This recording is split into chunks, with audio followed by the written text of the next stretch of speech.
Со трансформација инспирирана од минатото и поддржана од технологијата, Рено треба да премине во нова ера, внесувајќи модерност на европската автомобилска сцена. До 2025 година ќе бидат лансирани 14 основни возила, од кои 7 целосно електрични и исто толку од C и D сегментот.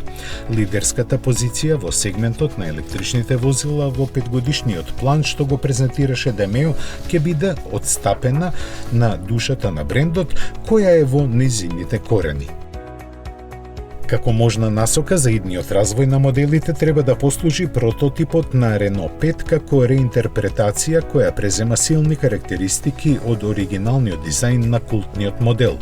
Во духот на модерното време предвиден е електричен погон и батерија со солиден капацитет да ги следи потребите на возачите. Битна улога во предводењето на технологиите ќе има и отворениот систем Software Republic, кој ќе се искористи за конективноста, пренос на податоци и компјутерска безбедност. Достојно внимание беше посветено и на останатите марки од групата. Така го видовме концептот Bigster на Dacia, кој е за еден број поголем Duster.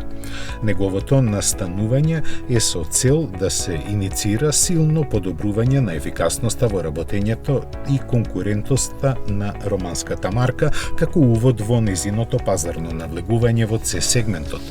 Моќни амбиции, дури и преголеми обврски има и Лада, која за своето ќе се бори со идната генерација на Нива.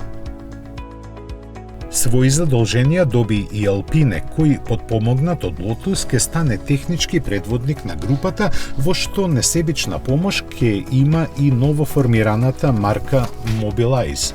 Посветена на мобилноста, со неа ќе се настојува да се одговори на новите потреби на општеството без ограничување само на автомобилите, туку и со нови начини за превоз на патници и стока. Првите сигнали како ќе се прави тоа треба да ги долови концептот EZ1, замислен за заедничко користење на повеќе луѓе кои за тоа ќе плаќаат според поминатите километри и ангажираното време. За жал, остварувањето на целата оваа стратегија има и своја цена, изразена преку бројните мерки за штедење и 30% намалување на производствените капацитети.